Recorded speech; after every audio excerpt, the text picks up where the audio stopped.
Buenos días, amados, Dios les bendiga. ¿Cómo amanecieron? Súper bien. Gloria a Dios. Bueno, los hermanos,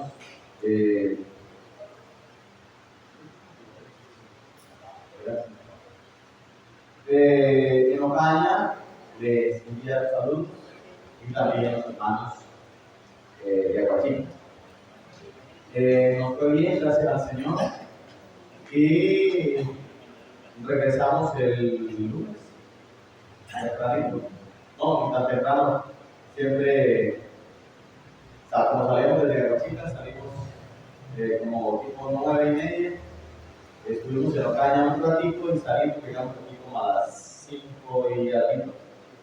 Pero muy bien el viaje, muy bien todos, y bueno, todo fue para aclarar algunas cosas y también para compartir con la familia. Entonces, bueno, gracias al Señor. Mis amados, me gustaría que me acompañen a Hebreos capítulo 12.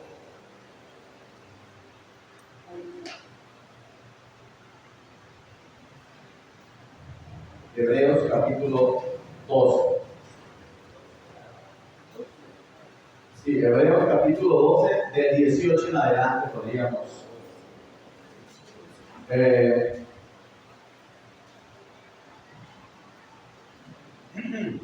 Aquí está hablando el Señor, ¿no? Hebreos 12, capítulo 12, versículo 18 en adelante. Okay. Dice, aquí está hablando de el contexto, ¿no? Donde Dios está hablando sobre la disciplina, de la que todos hemos sido participantes. Bueno, yo creo que nadie en este camino puede levantarse y continuar sin que Dios le discipline. Yo creo que el ejemplo más claro es nosotros cuando niños, ¿verdad? Vamos creciendo, y en ese crecimiento debe haber mucha disciplina. Mucho amor también, pero mucha disciplina. Si aplicamos solamente el amor y no la disciplina, ¿qué hacemos con el muchacho? Lo dañamos rapidito. Si aplicamos mucha disciplina y poco amor, entonces ¿qué hacemos? Llenamos de amargura, ¿verdad?, los corazones de los muchachos. Pero si aplicamos mucha disciplina y mucho amor, entonces probablemente tendremos un buen resultado, ¿verdad? Es como nosotros hemos sido enseñados. Mucha disciplina, pero también una muy amplia expresión de amor. Entonces, bueno, este es el contexto en el que se está escribiendo. Probablemente sea el apóstol Pablo quien escribió. Entonces, bueno, él está diciendo quién es ese hijo a quien el Padre no disciplina. Le está diciendo que nosotros necesitamos la disciplina. Ese es el término que no nos gusta, y ahorita en este tiempo es más difícil aplicarlo. ¿Por qué? Porque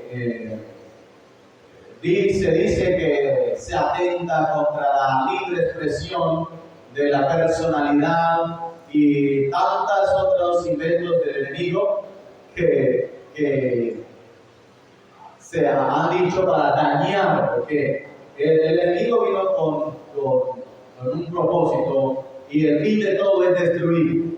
Comienza robando, luego matando y por fin destruyendo, ¿verdad? Entonces, estas son las tres cosas que hace el enemigo. Lo primero que comienza a hacer es a robar los principios, a robar los valores, a robar las enseñanzas básicas de los padres hacia los hijos, a robar la disciplina, a robar cualquier cantidad de cosas Y más adelante, ¿qué tendremos como sociedad? Una sociedad que cualquier cosa está bien hecha. Así que si una persona de 50 años se autopercibe como una niña de 4 años, está bien. La sociedad dice que es correcto, está bien. El malo es el que dice, pero ¿qué relación es esta? Ese es malo, porque es retrógrada, porque tiene un pensamiento arcaico, porque tiene alguna cosa así por el estilo. Entonces el enemigo siempre quiere comenzar robando. Y comienza a robar todas estas cosas que si no somos bien celosos de lo que el Señor nos ha dado, nos ha encomendado, pues más adelante tendremos una sociedad en la que es difícil partir por donde es. ¿Sí? Es difícil partir por donde tiene que partirse. Como cuando nosotros enseñamos algo a los niños, a los muchachos, y nuestra vida no muestra eso. A veces que queremos con las palabras decirle, hijo, lo que pasa es que tú no eres agradecido con Dios, tú tienes que ser agradecido con el Señor, esto y lo otro, pero de repente el niño escucha a la mamá o al papá quejándose de la situación o de alguna cosa por el estilo. Entonces, una cosa es lo que se le está diciendo y otra cosa es lo que ellos están viendo. Entonces, la enseñanza no tiene peso, ¿verdad? ¿Por qué digo estas cositas, amados? Porque el enemigo quiere aprovechar cualquier falencia para meter en la mente del más débil que no es necesario. Lo que no es urgente para los papás no es ni siquiera necesario para los hijos. Es decir, si para un papá no es indispensable la reunión, el culto, para un hijo no es necesario. Así que esta es una de las grandes responsabilidades que nosotros tenemos. Lo que yo quiero que mis hijos hagan para mí tiene que ser urgente, sí o sí. Si no es así, más adelante no podré decirle a los muchachos, pero usted ¿por qué se queda? ¿Usted qué hace? Ay, no, estoy cansado. ¿Cómo no lo van a decir si ya los niños lo oyeron? Entonces, estas son las cositas que nosotros vamos aprendiendo con el tiempo, pero esto no es ley, esto no es algo impuesto, sino que es algo que simplemente la palabra se riega como aquel que salió a sembrar en el campo. ¿Verdad que sí? Aquel que salió a sembrar en el campo echó la semilla. Obviamente que la tierra que está en el camino, pues nadie la ha arreglado, ¿verdad? Pero así dice la palabra, él simplemente salió a sembrar. Y hay también que saber a qué tipo de siembra se refiere, porque no toda la semilla simplemente se esparce, ¿cierto? Ustedes algunos, aunque conocen de la yuca se sale y se tiran los trocitos así de... Ok, ahí no aplica la palabra. ¿En el del maíz también funciona igual? No, tampoco. De pronto, ¿en qué funciona la cebada, el trigo, el arroz? ¿La arveja también? Ok. La arveja también se tira. Entonces, no aplica para todos los sembríos, ¿verdad? Entonces, la palabra se riega, ¿cierto? La palabra se riega y solamente produce la buena tierra, ¿cierto? La buena semilla se esparce, pero la buena tierra la hace producir. Entonces, amados, en esto el Señor está diciéndonos que usted y yo hemos sido participantes de esta buena disciplina, ¿verdad? Pero luego, amados, la referencia que es donde quiero que comencemos a mirar, que es del versículo 18 en adelante, entonces dice de la siguiente manera. Dice, porque no os habéis acercado al monte que se podía palpar, que ardía en fuego, a la oscuridad, a las tinieblas y a la tempestad. Al sonido de la trompeta, a la voz que hablaba, la cual los que la oyeron rogaron que no les hablase más, porque no podían soportar lo que se ordenaba. Si aún una bestia tocar el monte, será apedreada o pasada con dardo. Y era tan terrible lo que se veía que Moisés dijo: estoy espantado y temblando. Escuche, a esto no nos hemos acercado. El Señor dice: no nos hemos acercado a esto. ¿Qué es esto? Lo que acabamos de leer. Dice que no nos hemos acercado al monte que se podía palpar. ¿Cuál era el monte que se podía palpar? Algo físico. El monte Sinaí se podía palpar. Lo que quiere decir es que al monte que tú y yo nos hemos acercado es un monte que no se puede palpar, ¿verdad?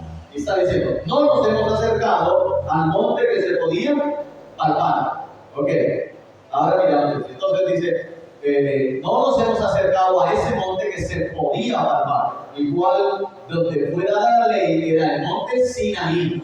Allí fue donde los hijos de Israel habían sido convocados por Dios y también los había purificado, también los había santificado para que ellos subieran al monte. Pero cuando ya era la hora de subir al monte, ellos ¿qué dijeron? No, definitivamente no vamos a subir nosotros. Sube tú y le preguntas qué es lo que nos quiere decir, pero no hable Dios con nosotros. No hable Dios con nosotros para que no oramos. Y lo que se ordenaba era tan terrible que decía que si una bestia tocara el monte Sinaí mientras la presencia de Dios estaba en la cumbre del monte, escuche, tocara donde comenzaba el monte, ¿sí? ¿Qué pasaba con aquella bestia? Moría. Es correcto. Y las exigencias de parte de Dios para el pueblo eran tan precisas que decía, nadie se acerque al monte, solo cuando escuche el sonido de la trompeta, y allí usted se va acercando, y solamente cuando suene la trompeta usted puede tocar el monte. Es decir, hay un momento preciso. Entonces ellos vieron como muchas complicaciones que si fallamos en una de ellas, ya se habían santificado, ya tenían tantos días de estar preparándose para subir, y cuando ya escucharan eso, era que ellos podían subir cuando Dios llamara. Pero ellos, al ver tantas cosas y al ver cómo Dios ya había hecho múltiples milagros, dijeron, no hable Dios con nosotros. Tú que ya estás enseñado, a ti que Dios te oye, a ti que hablas con el Señor, sube y habla con Él y le preguntas qué es lo que nos quiere decir, y nosotros haremos todo lo que Él diga. Entonces, definitivamente Moisés sube y habla la ley y dice, es decir, ellos pidieron que se les diera la ley. Ellos pidieron eso. Y fue una ley que no les pudo justificar de ninguna manera. Nadie pudo ser justificado por la ley. Entonces, dice que ellos no podían soportar lo que se les ordenaba. Dice Moisés, dice, y tan terrible era lo que se veía que Moisés, ¿qué decía? Estoy espantado. El hombre más manso sobre la tierra, el hombre que hablaba cara a cara con Dios, el hombre que vio las espaldas del Señor. Cuando dice espaldas, hermanos, no es que Dios tiene espaldas, esas son formas de que usted y yo podamos entender. Eso se le llaman antropomorfismos, donde se le dan formas humanas emanas a Dios, la mano de Dios, el dedo de Dios, los ojos de Jehová, ¿sí? Los ojos de Jehová recorren toda la tierra. ¿Cuántos? ¿Cuántos ojos? No, el asunto no es que tiene ojos como los nuestros, el asunto es que Él está en todo lugar. Entonces, este hombre que vio todas estas cosas está diciendo: estoy espantado y temblando. Era tremendo lo que se estaba viendo. Así que el Señor nos dice aquí a través de su palabra: no nos hemos acercado a este monte. No nos hemos acercado a este monte. Entonces, ¿a cuál monte nos hemos acercado? Ok, dice: si no, 22, que os habéis acercado al monte de Sión, a la ciudad del Dios vivo, Jerusalén la celestial, a la compañía de muchos millares de ángeles, a la congregación de los primogénitos que están inscritos en los cielos, a Dios el juez de todos, y a los espíritus de los justos hechos perfectos, a Jesús el mediador del nuevo pacto, a la sangre rociada que habla mejor que la de Abel.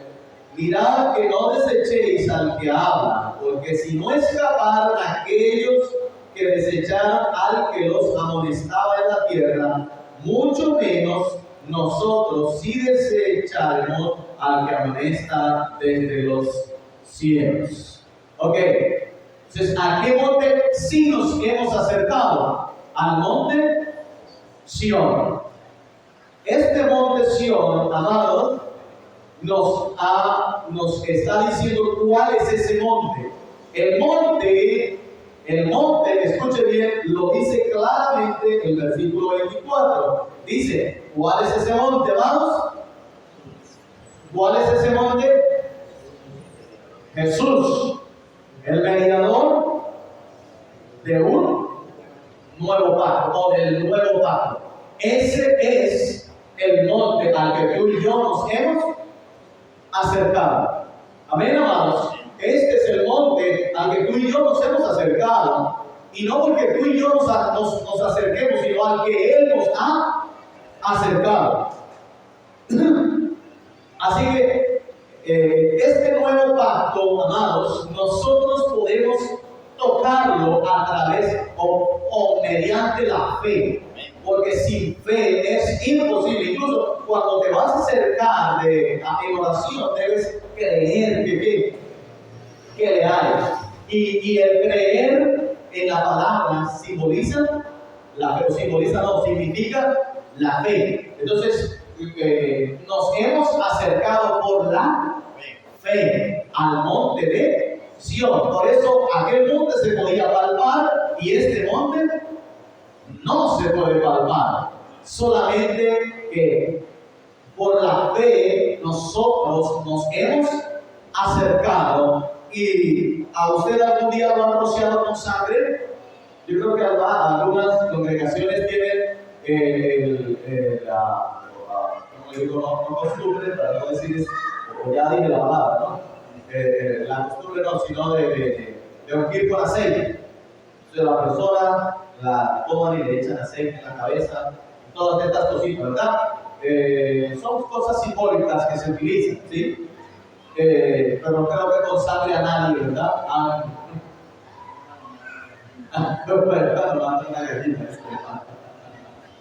Pero creo que con sangre a nadie lo han rociado. Entonces, ¿cómo puedes asegurar que Dios te ha rociado con su sangre?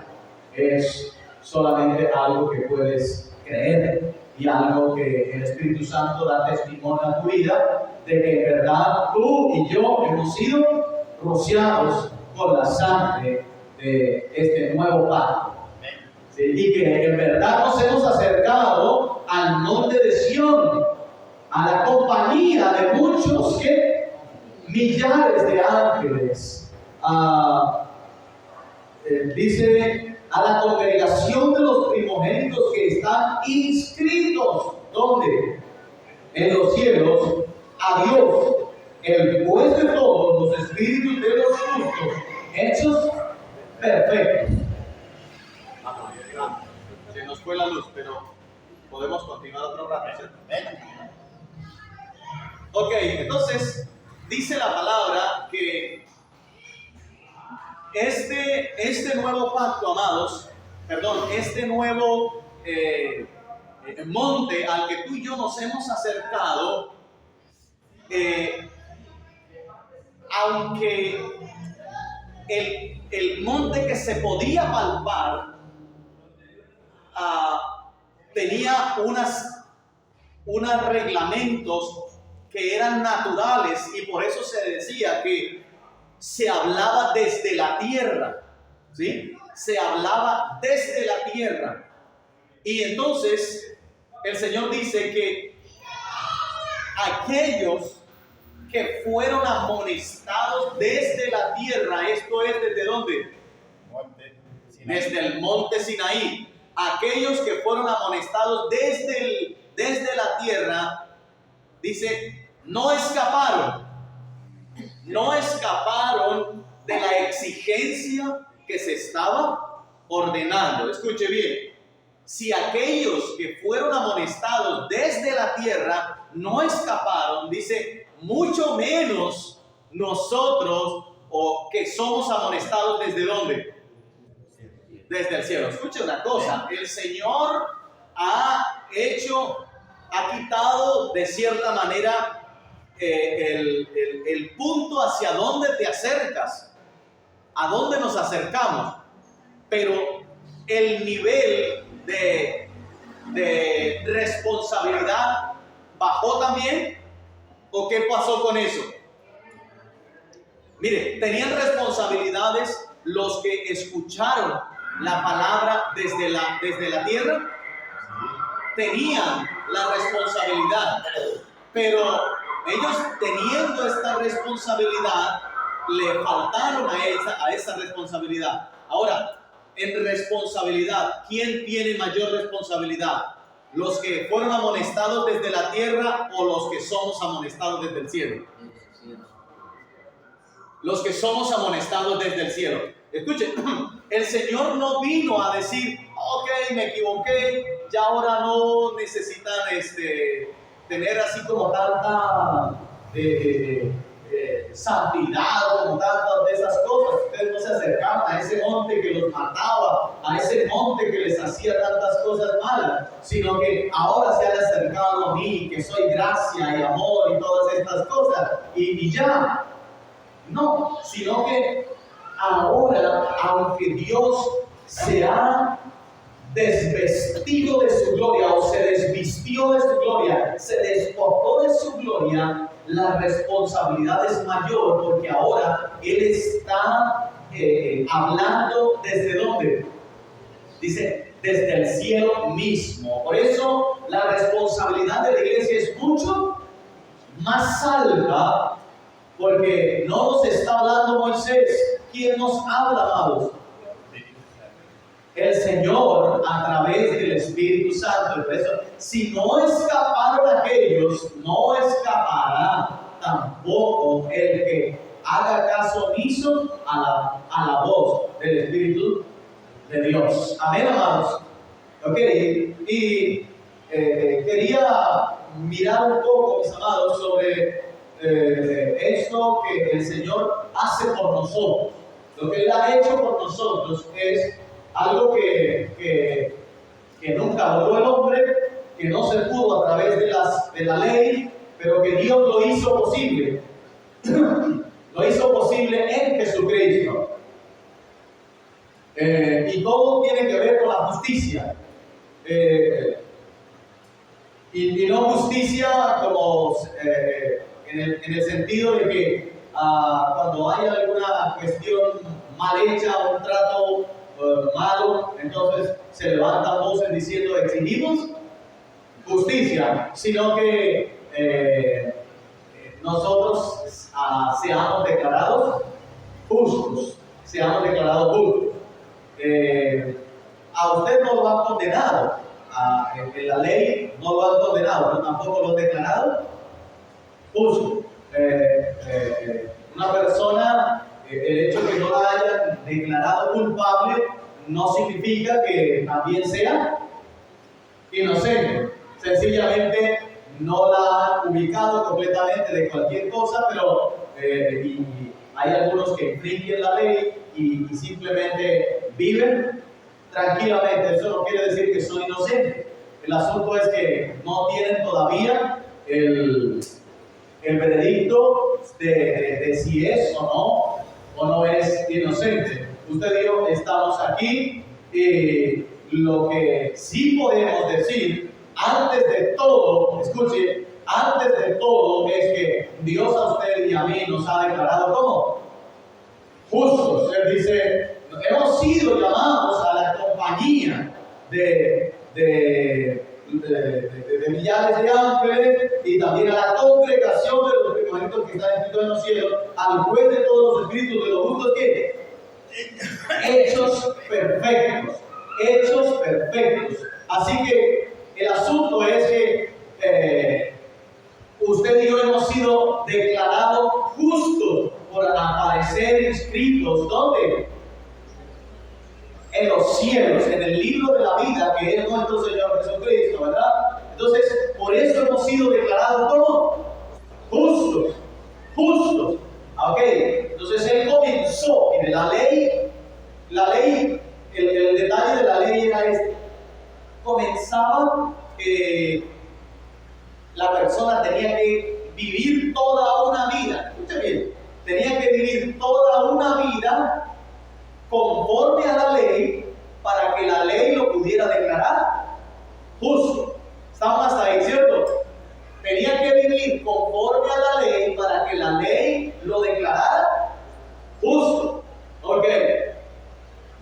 Y muchos que amaban la ley trataron de vivirla por mucho tiempo y de repente algunos en algún momento pudieron vivir ciertas cosas de la ley que estaban bien hechas y Dios les aprobaba. Dios les había aprobado muchas de esas cosas, de las que habían hecho, las habían hecho bien, pero nunca pudieron cumplirla toda, ni todo el tiempo, porque el asunto era no que este año no ofendí en nada al Señor, o sea, todo el año me porté bien, ok, el asunto es que ese año lo habías hecho, pero el otro año infringías uno de todos los mandamientos del Señor, lo cual te hacía culpable de todo. Entonces el asunto era que tenías que vivir cumpliendo todo el día, todo el tiempo de tu vida, para que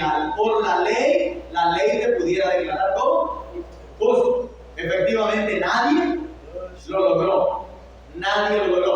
Ahora, el Señor comienza, escuche, antes de todo, comienza haciendo en este nuevo pacto, comienza diciendo que nos hemos acercado a la compañía de los, al juez de todos,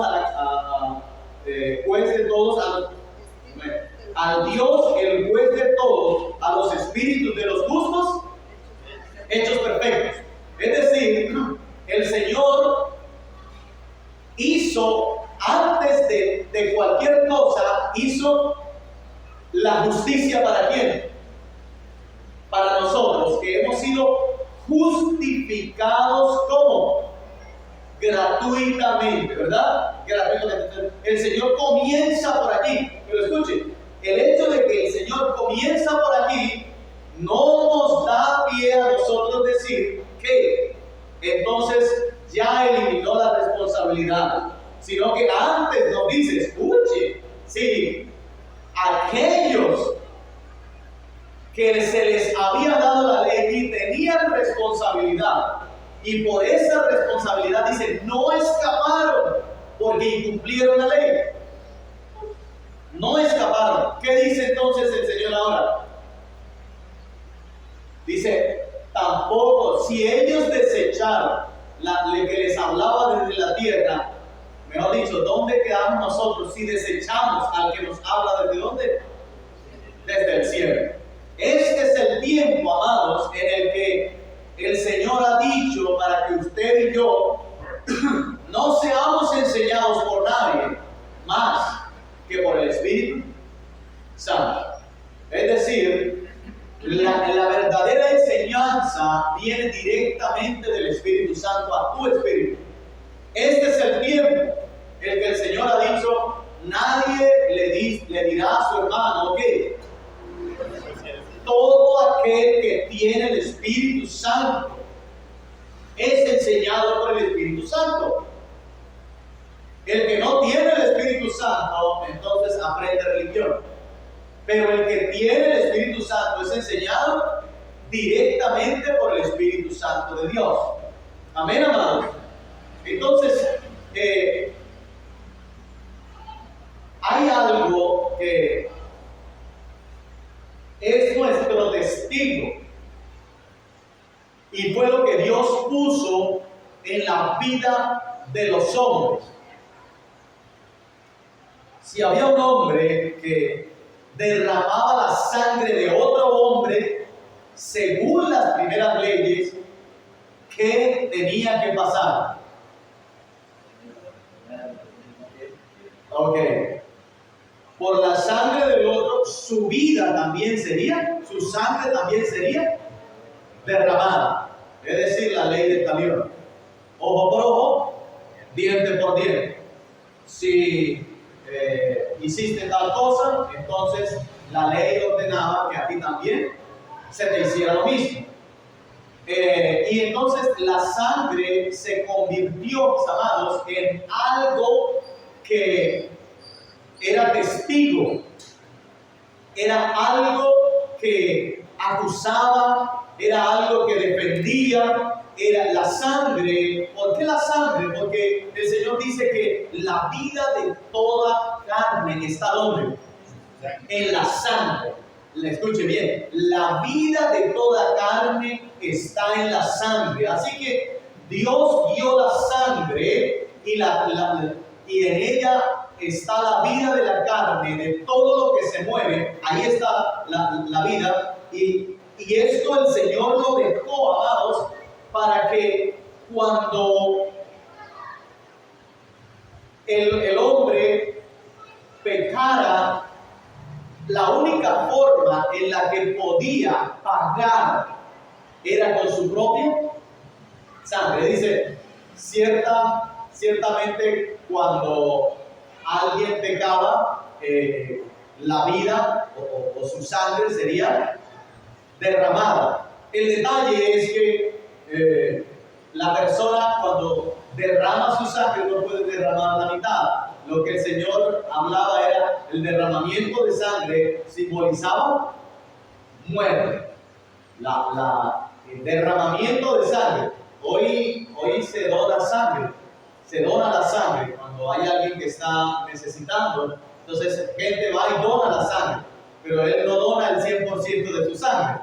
Él dona una cantidad de su sangre.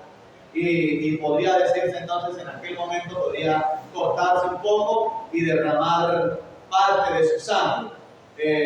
No, porque la vida de la carne está en su sangre y lo que el Señor reclamaba no era una gota de sangre, como algunos cantan una canción y es hasta ahorita que dice una gota de tu sangre sobre mí. El Señor no dio una gota por ti, el Señor dio toda la sangre por ti. O sea, no es que para que alcanzase para todo el mundo, a ti te toca una gota y a mí también otra gota y una gota para cada persona. El asunto es que el Señor no dio una gota de sangre, el Señor dio su sangre. Y cuando escuchaba a una persona que decía sobre aquel momento cuando el Señor fue alanceado y dice que ¿qué salió por allí? Agua y sangre, y dice que la punta de la lanza cruzó y llegó hasta el corazón, porque a ellos los crucificaban y ellos quedaban en lo alto, tan así que quedaban los pies para rompérselos cuando no se asfixiaban rápido, entonces le rompían las piernas para que ellos no tuvieran cómo sostenerse y respirar un poco. Entonces, al tener las piernas partidas, pues ellos no podían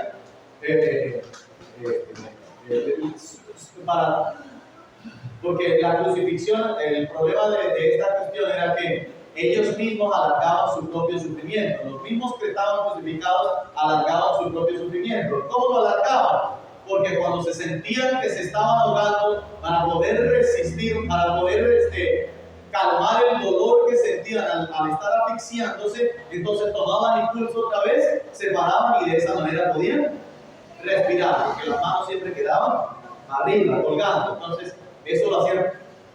Y se cansaban de los pies por el dolor de los clavos en los pies, entonces volvían otra vez y bajaban. Entonces, si a los dos ladrones que estaban al lado del Señor Jesucristo le reventaron las piernas con ese propósito, pero cuando llegaron al Señor Jesucristo me encontraron que ya había muerto.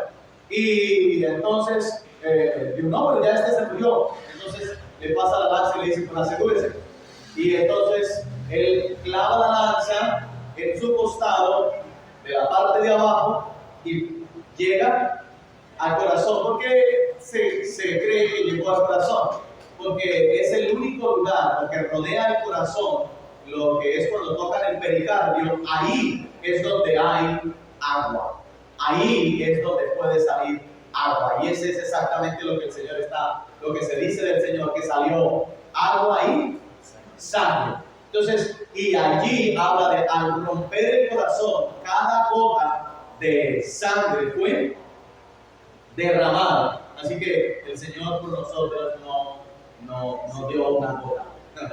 El Señor por nosotros dio su vida entera.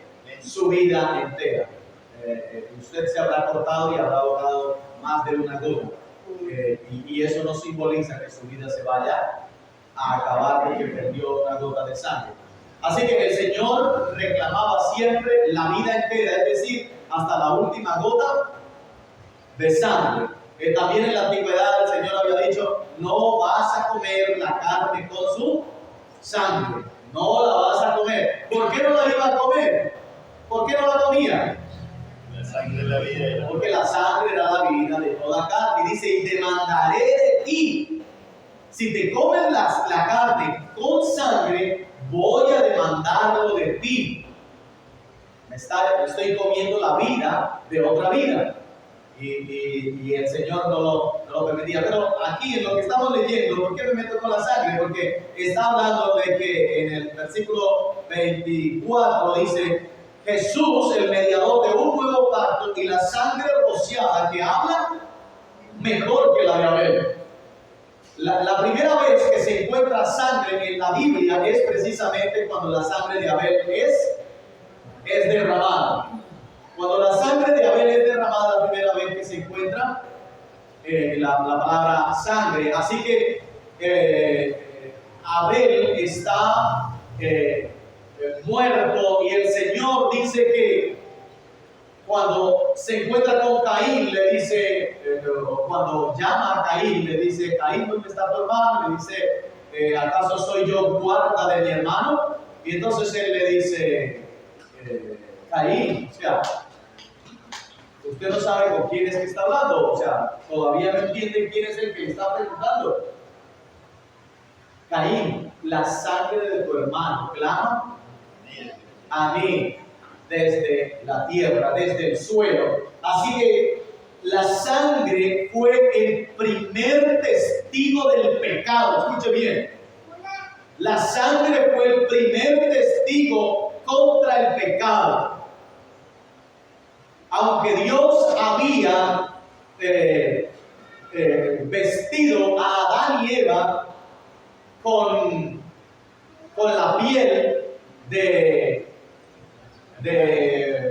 animales, no es mencionada todavía la sangre. Obviamente para que el Señor pudiese vestir de pieles a las personas que tenían que haber. ¿Qué tenían que haber? Tenían que haber matado un animal, probablemente una oveja o dos, porque eran dos.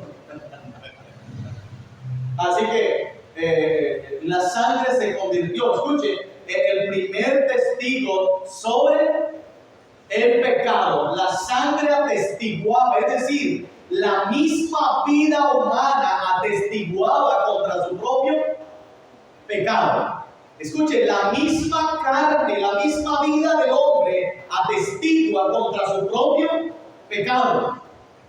Pero el Señor dice que ahora hay una sangre con la cual tuvimos que ser rociados, porque es ahora la sangre, pero no la sangre de nosotros, sino la sangre del inocente que puede atestiguar contra tu inocencia, a favor de tu inocencia, no contra, a favor de tu inocencia. Tu sangre o la sangre humana atestigua en contra de ti mismo, pero la sangre del Señor Jesucristo atestigua sobre lo que Él nos ha regalado a usted y a mí. Amén, amados. La sangre de nuestro Señor Jesucristo es nuestra garantía. ¿Qué clamaba la sangre de Abel? La sangre de Abel clamaba. La sangre de Abel clamaba justicia. La sangre de Abel clamaba venganza. Usted dirá, no, la sangre de Abel no. La sangre de Abel clamaba venganza, justicia. Hágase justicia. Hágase justicia, porque pensó en vivir de manera justa delante de Dios. Lo hizo.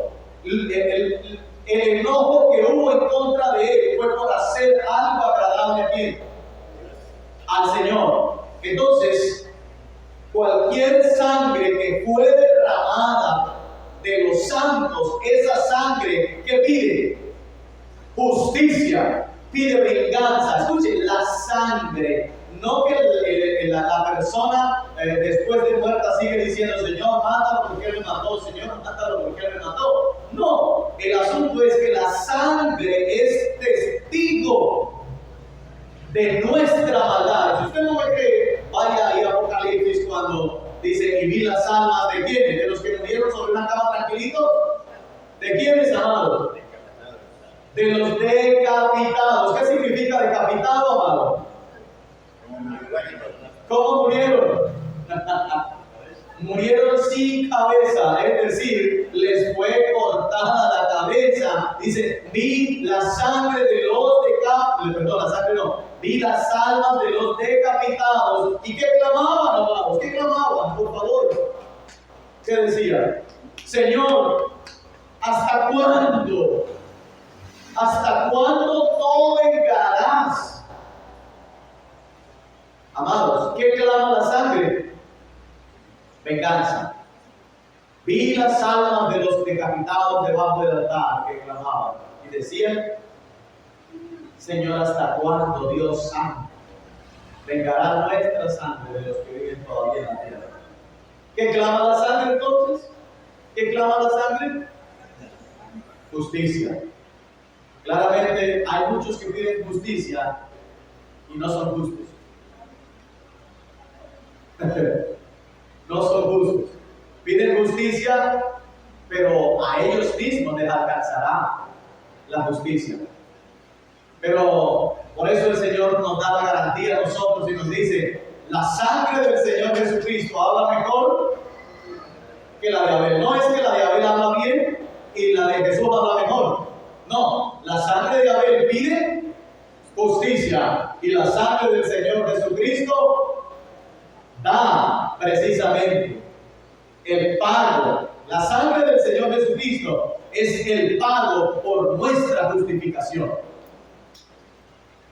Y ahí está la garantía de todo hijo de Dios, de todo verdadero hijo de Dios, amado.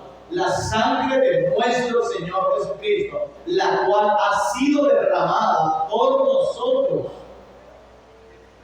Esta es nuestra garantía. Dice que Jesús es el mediador del nuevo pacto. Y la sangre rociada que habla mejor que la de Abel. Y ahí sí dice, mirad que no desechéis al que habla, porque si no escaparan aquellos que desecharon al que los amonestaba desde la tierra, mucho menos nosotros desecharemos al que amonesta desde los cielos. La voz del cual conmovió entonces la tierra, pero ahora ha prometido diciendo, aún una vez y conmoveré no solamente la tierra, sino también.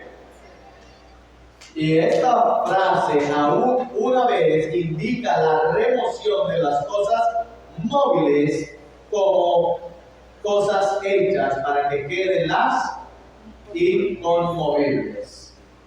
Terminemos el párrafo, dice, así que recibiendo nosotros un reino inconmovible, tengamos gratitud mediante ella sirvamos a Dios, agradándole con temor y reverencia, porque nuestro Dios es fuego consumidor.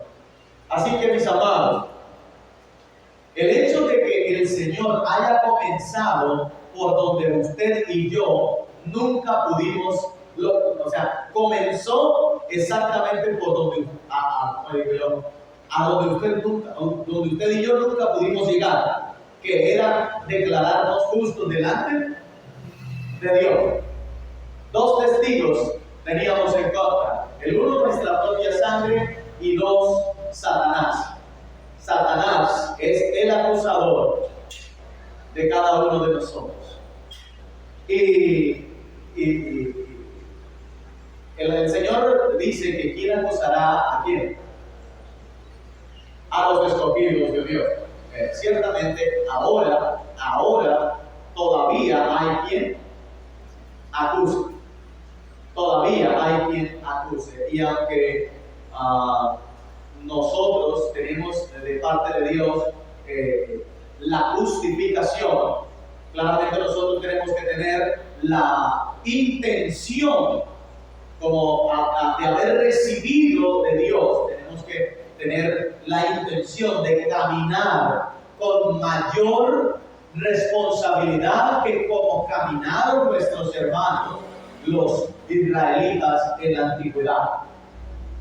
Ellos se mofaron, se sentían orgullosos de ser llamados el pueblo de Dios, y a eso le sacaban gusto, porque era claro que cuando los enemigos venían, el Señor desbarataba cualquier cosa que el enemigo trajera hacia ellos. Los enemigos.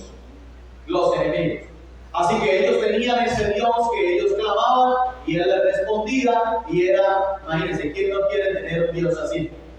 Como tener de amigo a uno de los superhéroes que cuando pequeños mirábamos de alguna manera que controlaban el fuego, controlaban esto, controlaban una cosa y la otra, y de cierta manera nosotros cuando éramos pequeños nos armábamos unas películas en la cabeza en las que nosotros, mejor dicho, podíamos con el hombre más fuerte del mundo porque contábamos con los poderes de los superhéroes y cantidad de cosas que había. Inventábamos las películas en la cabeza donde mi mamá a veces nos decía, ¿y usted cree?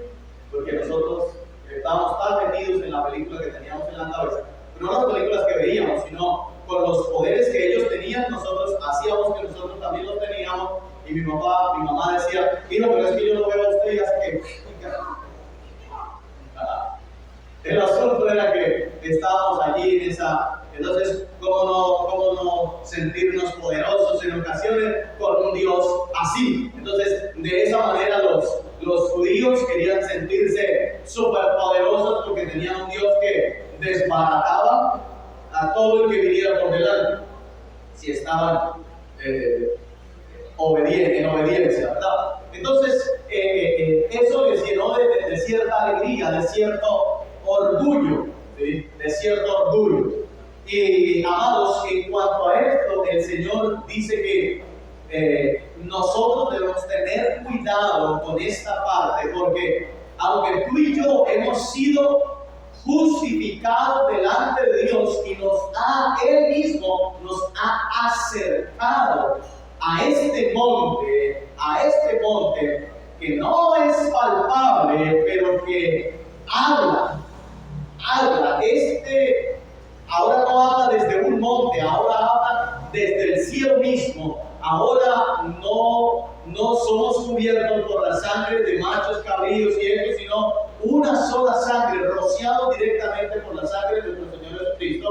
Entonces, ahora Él nos ha dado la oportunidad de entrar a esta compañía sin quitar de nosotros la gran responsabilidad que tenemos, amados. Anoche, en lo que estábamos mirando, se enfocaba mucho en lo que era la responsabilidad de nosotros como iglesia. ¿Tenemos responsabilidad nosotros como iglesia, mis amados, sí o no? Una gran responsabilidad, enorme responsabilidad. Decíamos en días atrás, nuestro Señor Jesucristo representó al Padre en la tierra, ¿verdad? Ahora nos representa a nosotros delante del Padre, pero nos dejó a usted y a mí para que le representemos en la tierra. Nosotros somos los representantes de nuestro Señor Jesucristo en la tierra. Entonces tenemos responsabilidad. Nuestro Señor Jesucristo dejó el nombre de su Padre, ¿dónde? En alto. Amados, hasta el día de hoy, escuchen, y pensando de manera sincera, ¿cómo tenemos nosotros el nombre de Dios? Mire, dice que el nombre de Dios es blasfemado. ¿Por culpa de quién? Por culpa nuestra. Por culpa nuestra, amados. Esto tiene que ser un dolor para nosotros, porque tenemos una gran responsabilidad. Nadie pudo hablar mal de Dios por culpa de quién? Del Señor Jesucristo. Nadie. Nadie pudo hablar mal de Dios por culpa de Jesucristo. Hablaron mal del Señor Jesucristo, pero nunca de quién? De Dios, del Padre. Nunca.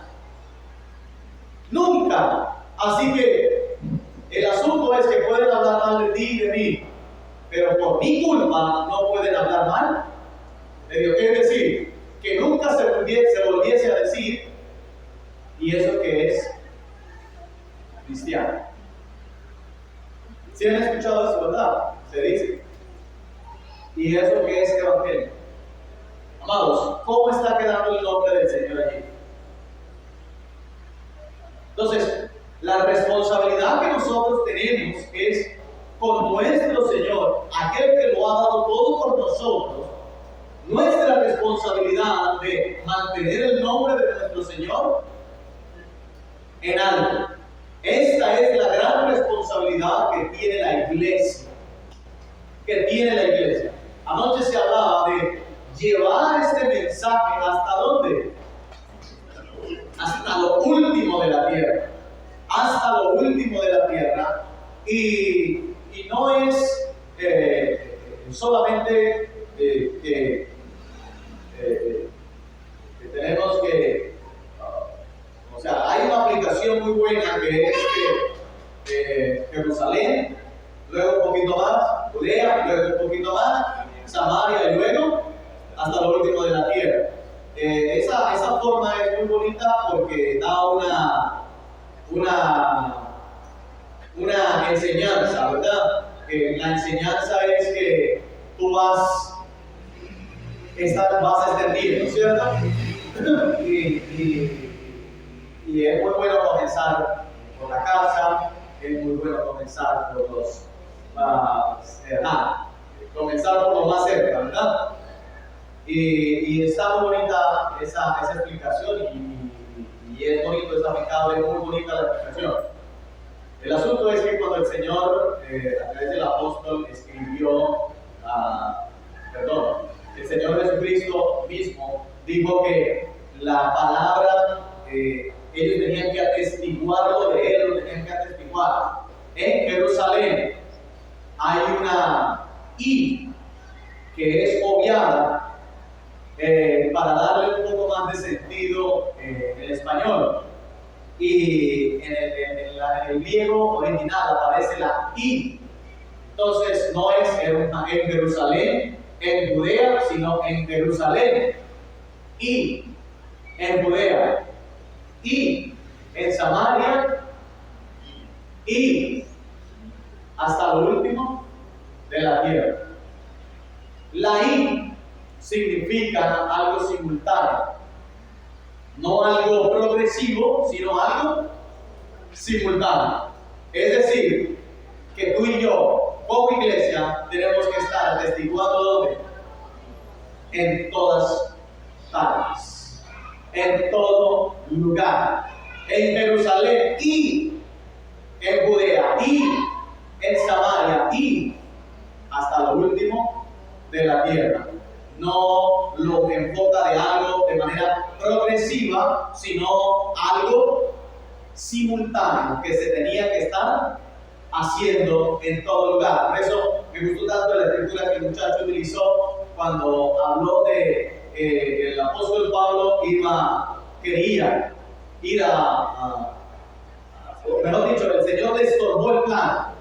Dios le estorbó el plan. Le dice, mira, yo quiero que vayas a tal lugar, Macedonia. ¿Por qué Macedonia? Porque el nombre del Señor todavía no había sido llevado. Entonces, allí se puede mirar lo que el Señor estaba diciendo, que el nombre de Él tenía que ser atestiguado en todas las naciones de manera simultánea, es decir, aquí, pero también allá, pero también allá, pero también en todo lugar. Por eso el Señor estaba enfocando Macedonia, porque allá no había todavía, ¿cómo? No había sido llevado el Evangelio, no había sido predicado el Evangelio. Entonces, amados, esta gran responsabilidad que nosotros tenemos es el nombre de nuestro Señor Jesucristo. No nos hemos acercado a cualquier monte, nos hemos acercado a este precioso monte, a Jesús, el mediador de un nuevo pacto. A este monte nos hemos acercado. Y Él quitó todo espanto de nosotros, quitó toda cuestión que impidiera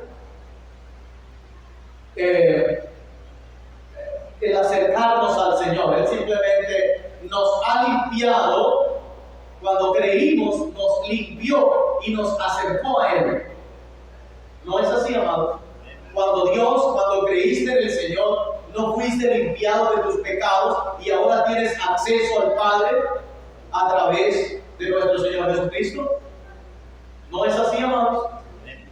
Yo creo que es así. Nos acercó a Él y a la gran ciudad. Y a la multitud, ¿verdad? ¿Cómo? Nos hizo aptos. Yo le pregunto, ¿esto era posible en el tiempo del monte que se podía apartar? ¿Alguien podía acercarse, mis amados? Y si podía, no quería. ¿Por qué? Porque estaban todos espantados. Imagínense, si el más duro estaba espantado y temblando, no quiero ni saber cómo estaban nosotros. Y otra cosa, hermano, la palabra por segunda mano no produce en nosotros muerte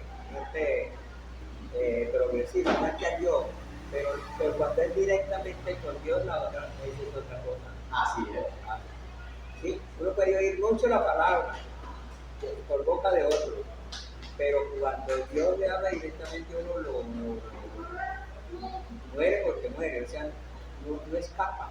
Ajá. No escapar, porque fue Dios mismo el que estaba hablando en un testimonio así. Cuando Dios le habló, la declaración. Así es. Y es que ese es el plan del Señor, ha sido el plan de Dios. Ya no es aquel monte al que nadie se podía acercar, sino que ahora nos acercó a este y dice, por tanto tú y yo acerquémonos ¿cómo? Confiadamente. ¿Cómo se acercaba Moisés a aquel monte? ¿Cómo? Dios mío, él no se acercaba confiadamente, él se acercaba con mucho temor, con mucho temblor, de no estar faltando ninguna de los mandamientos del Señor, de los requerimientos de Dios, porque el faltarle a uno solo significaba la muerte de él. significado de la muerte. Y si usted no me cree, entonces pregunto, ¿por qué no entró Moisés a la tierra?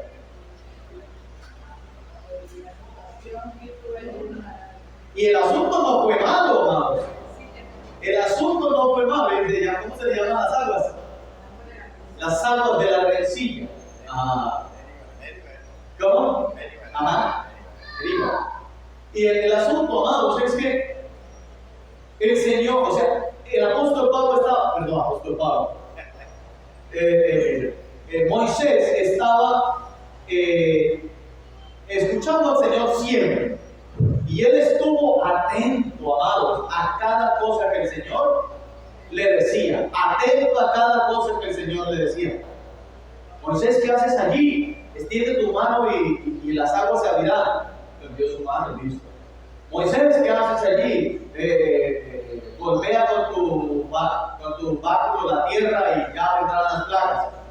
Moisés, tal cosa, y él la hacía. Tira tu báculo, él lo tiraba. Agarra la serpiente por la cola, él la agarraba. Haga esto, y Moisés lo hacía. Haz una cosa, y él lo hacía. Él estuvo atento a todo. ¿A qué estuvo atento? A todo. Durante toda su vida. Toda su vida. El Señor le dijo, Moisés, golpea la roca. Y él golpeó la roca y salió agua, como Dios lo había ordenado. Pero más adelante el Señor no le dice que la golpee. Una sola cosa. Antes le había dicho golpeala. Y él la golpeó y salió. Y luego pasó por alto una palabrita. No era golpea, sino habla. Solo eso. Amado. Y eso fue tan grave delante de Dios que le dijo, no vas a entrar.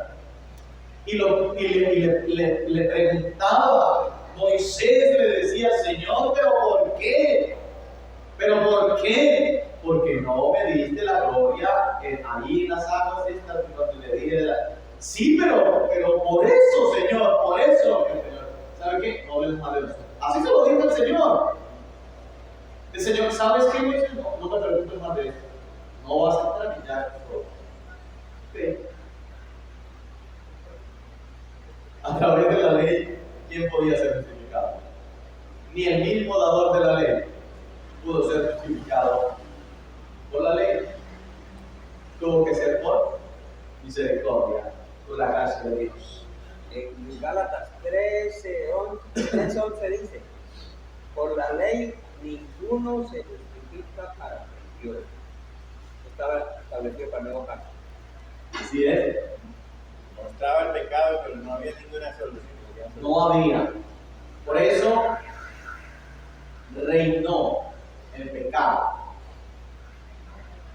para muerte, mis amados. Y finalmente el Señor, como nos ha cubierto a nosotros con su sangre, la cual nos ha justificado ¿cómo? De manera gratuita. Justificados gratuitamente, pues tenemos paz para con Dios, amistados con Dios, pero hay un enemigo todavía, y es el acusador, porque sabe que fuiste justificado y fui justificado, pero queda en nosotros todavía una vieja naturaleza. Queda en nosotros. El apóstol Pablo la identificó y él decía que era una vieja naturaleza que se rebelaba contra qué?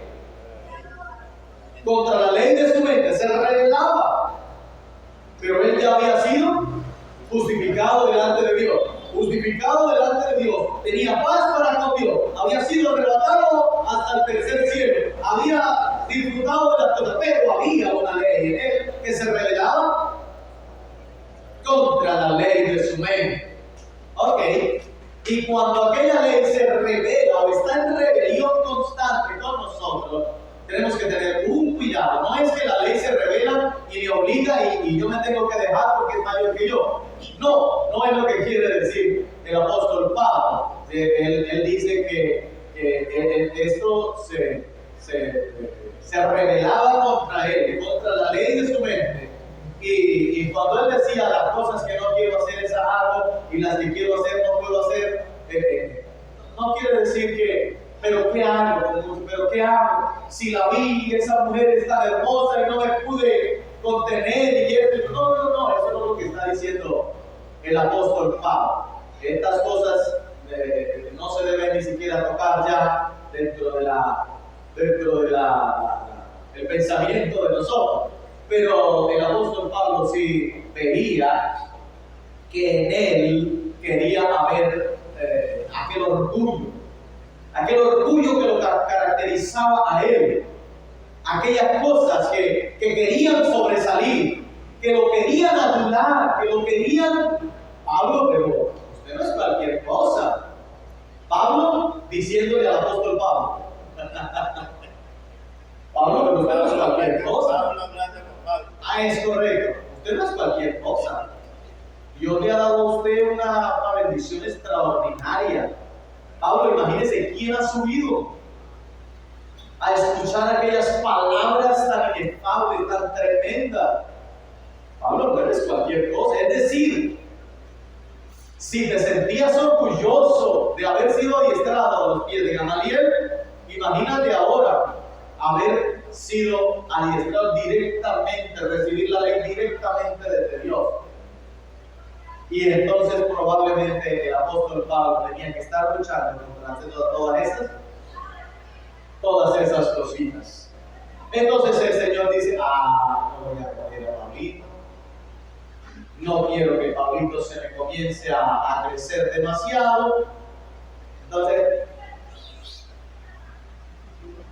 Satanás, ¿qué pasó? Sí, Señor, dígame, ¿qué hago? Vaya, póngale una limona a Pablito. Y eso, a usted no le interesa, póngamele una guitarra. Entonces, porque ¿de dónde venía el mensajero? Ok.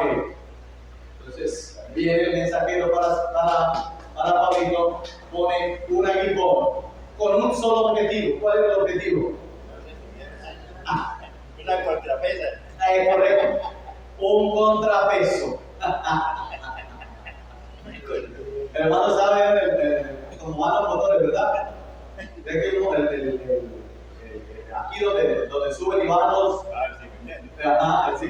Suben y bajan los pistones. Aquí sube, pero esto allá tiene una bola de hierro que es la que le da el empuje completo. Así que el motor, o sea, quienes diseñaron esos motores no tienen una cosa derecha y que todo el tiempo esté haciéndolo, sino que se hace una fuerza y luego la otra mitad la tiene que completar el peso que tiene el otro lado. Entonces, de esa manera el motor comienza a trabajar y se mantiene en un constante movimiento, aprovechando el 100%, pero gastando solo la mitad de la fuerza, porque la otra mitad la tiene que hacer un peso muerto que hay allí. Entonces, como dice el hermano, ese es el contrapeso. Es el contrapeso. Entonces el Señor tuvo que ponerle algo a Pablito para que no se levantase demasiado. ¿Y qué creen ustedes? Cuando el apóstol Pablo dice que había una ley que se revelaba, ¿dónde? Algunos dicen que Pablo estaba malito de los ojos, otros dicen que no era una enfermedad física. No hay una aclaración sobre esas cosas. Yo me inclino a pensar que no era una enfermedad física. Yo me inclino a pensar más en que el apóstol Pablo, quien percibió la iglesia, que era una de las cosas que él siempre puso por delante cuando decía que no era digno de ser llamado, ¿qué? Apóstol, ¿por qué? Porque persiguió la iglesia. Y cuando los persiguió, ¿qué les hacía? ¿Qué les hacía? Los mataba, los apedreaba, los ponía presos, cualquier cosa. Entonces, cuando él recibe, ¿no?, los torturaba para que dijeran dónde estaba el resto. Torturaba. Este gran apóstol, ¿no? Entonces, cuando él recibe la palabra, él recibe de Dios, Entonces, él dice, yo no soy digno de ser llamado apóstol porque torturé a la iglesia que hoy. Entonces, a mi manera de ver, ¿no? A mi manera de ver, pienso que un verdadero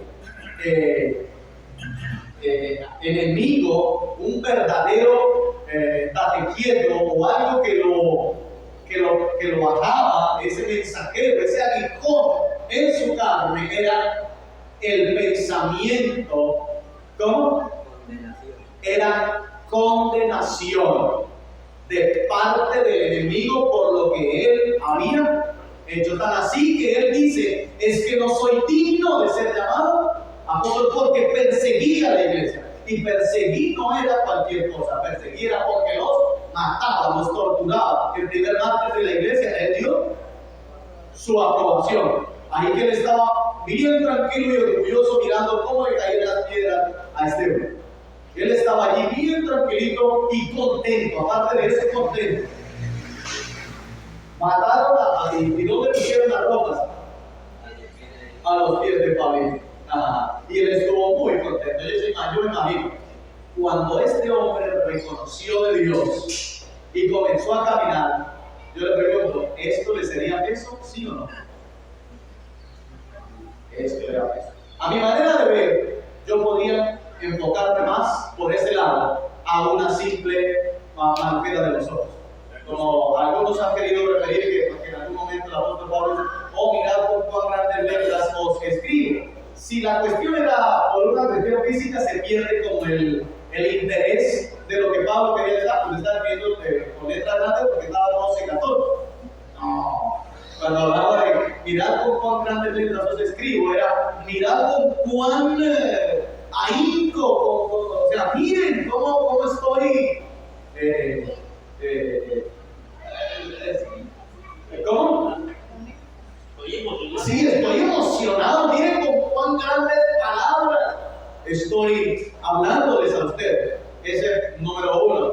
Y entonces, a mi manera de ver, no me enfoco por ahí, no pondría ni miro mal al que dice que Pablo tenía ese don. Pero para mí no da el objetivo, no le pega al clavo completamente. Para mí, no le da al clavo. Porque un hombre que tiene problemas en sus ojos naturales,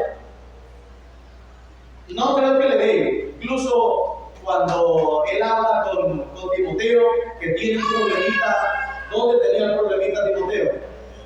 En el estómago. Para Timoteo eso era un aguijón de la carne, eso era un aguijón del diablo. No, es una enfermedad. Una enfermedad. La Biblia dice, tómate un poquito de vino a causa de tu manquera en el estómago y cositas así, pero no nos trata como un aguijón en la carne. Mientras que la condenación, hermano, autocondenación o la condenación que el diablo puede traer a la cabeza de una persona, para mí eso sí es para mí esto sí es un aguijón. Entonces, a mi manera de ver no le da claro completamente esta, pero bueno, hay algunos que le han dado y incluso han sacado y cuando lo explican yo les creo. Cuando alguien dice que era un aguijón en la carne, se lo explican de la manera tan bonita que creo. Pero cuando estudio un poco más, entonces digo, caramba, no, es que no le da completamente. Entonces, hay algo que se revela, él decía que se rebelaba contra la ley de su mente. Ojos. Los ojos, no. Entonces yo digo, aquello que se revela contra la ley de su mente y lo lleva cautivo, ¿a dónde? Al pecado. A mi manera de ver, amados, el apóstol Pablo está diciendo que él tiene, su vida está en el Señor, ha cumplido, ha estado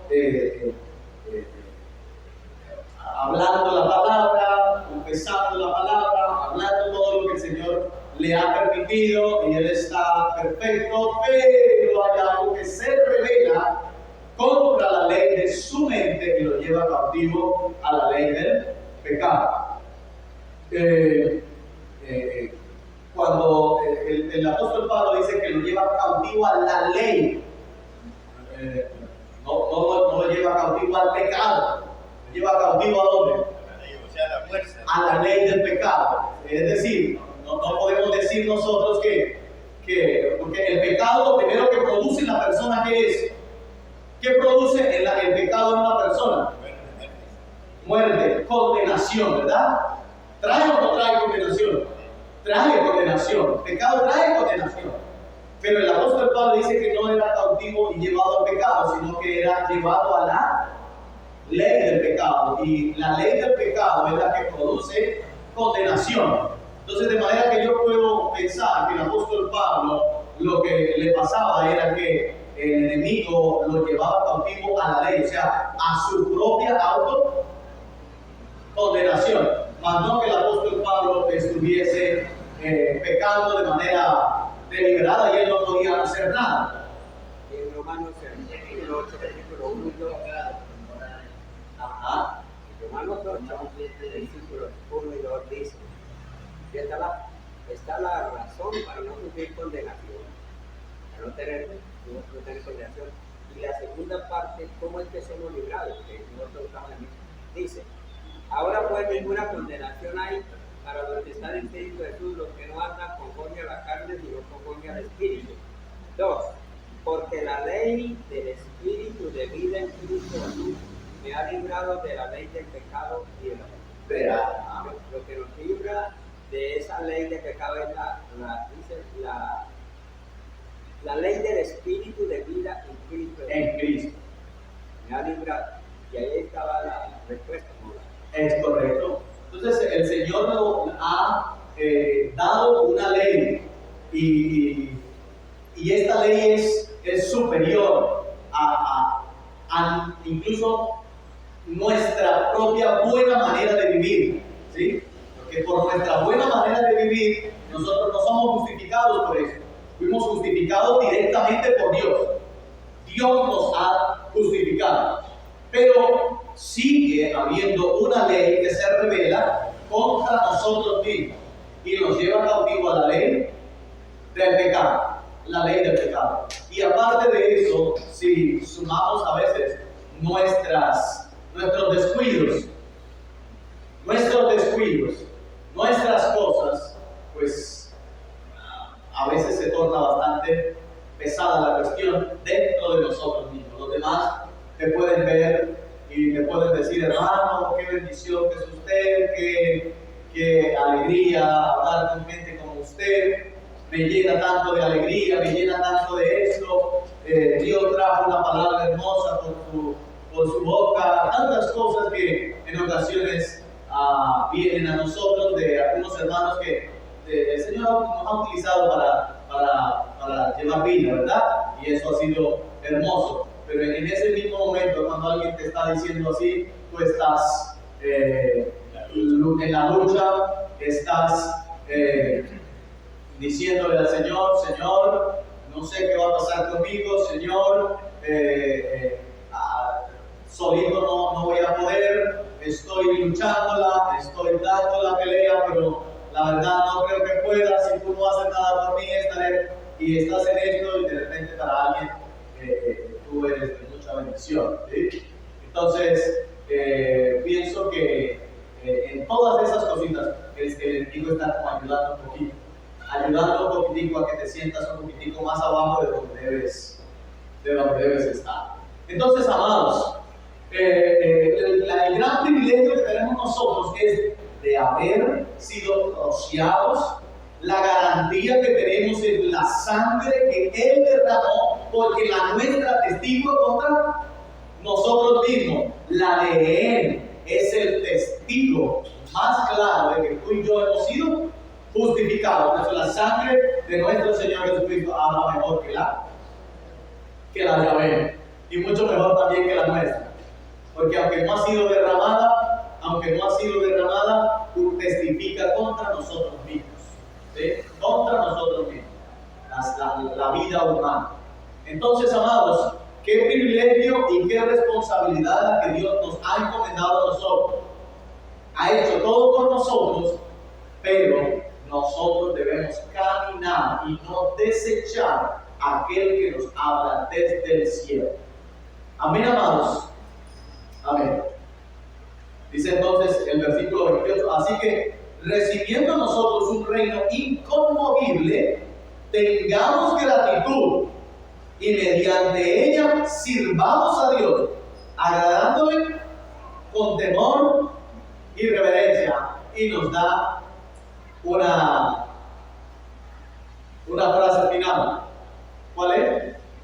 Porque Dios es fuego consumidor. Es decir, aunque los que se acercaban a aquel monte de cualquier manera eran consumidos, ¿ah?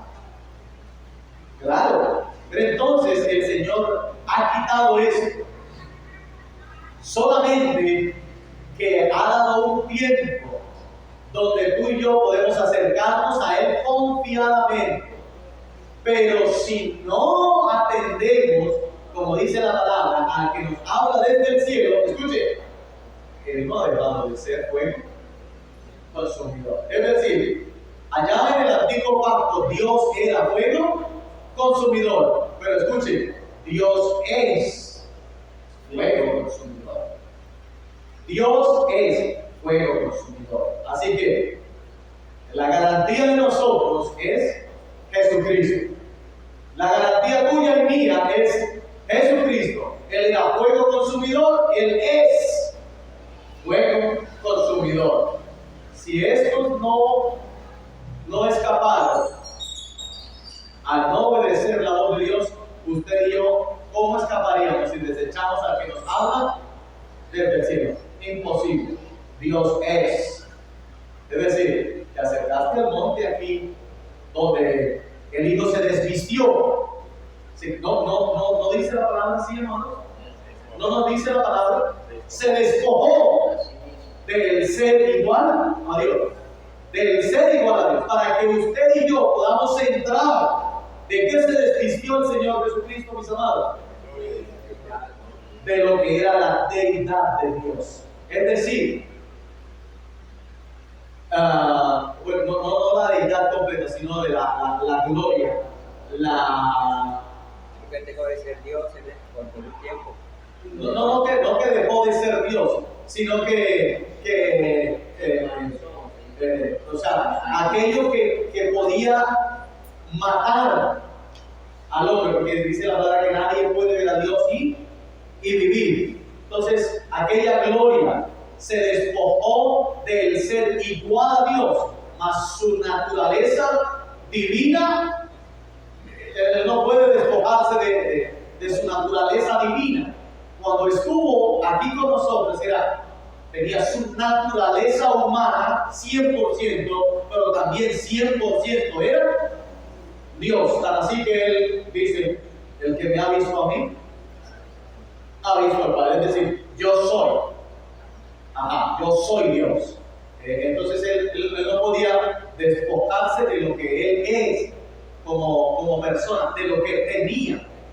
Sí, entonces se despojó de estas cosas, del ser igual a Dios. Entonces, conserva obviamente la naturaleza divina, pero él se despoja de aquella gloria, de aquellos honores, de todo lo que la majestad de Dios, se despoja de todas estas cosas.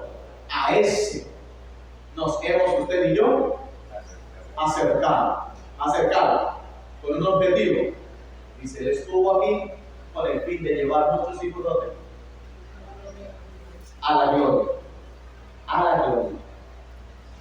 Amén, amados.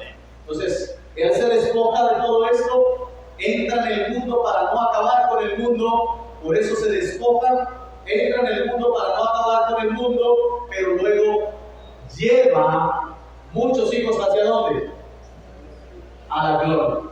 Por eso usted y yo nos hemos acercado a este monte,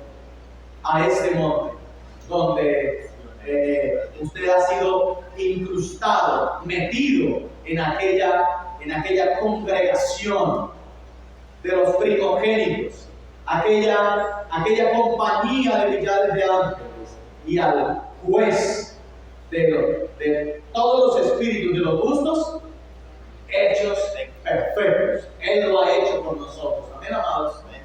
Amén. Hay una palabra muy bonita que dice que llevó cautiva la cautividad, o sea, lo que nos cautivaba a nosotros, el pecado nos llevó cautiva. Así es. Entonces, amados, lo que dice el apóstol aquí al final es lo que a nosotros nos queda. Dice, entonces tengamos gratitud. Una vida en gratitud es más eficiente que una vida con miedo. De la antigüedad tenían que vivir una vida con qué? Con miedo, con temor y espanto, con temblor tenían que vivir. Por eso en este momento el que te diga, porque esto, que tienes que hacer así, que tienes que vestirte así, que tienes que esto aquí, que tienes que esto por allá, que tienes que esto por aquí, esa es una vida con miedo. Y esa ley pasó hace un buen rato. Ahora lo que está es aquel que clama desde el cielo y que tú le oyes en tu interior y le oyes y tú reconoces cómo debes vivir. ¿Qué es más efectivo? Que Dios te diga cómo te tienes que vestir o que te estén repitiendo todos los días cuál es tu forma de vestir. ¿Qué te da mejor? El que te habla desde el lado te produce rabia, mientras que el que te habla desde el cielo te produce un cambio. Amén, amados. Entonces lo que usted y yo tenemos que tratar de ser es esa boca que el Señor usa para hablar desde dónde? Desde el cielo. Hablamos la palabra, regamos la semilla y el Señor es el que tiene que hacer el cambio. Amén, amados. Amén. Vamos a dar gracias al Señor. Bendito el Rey de Dios.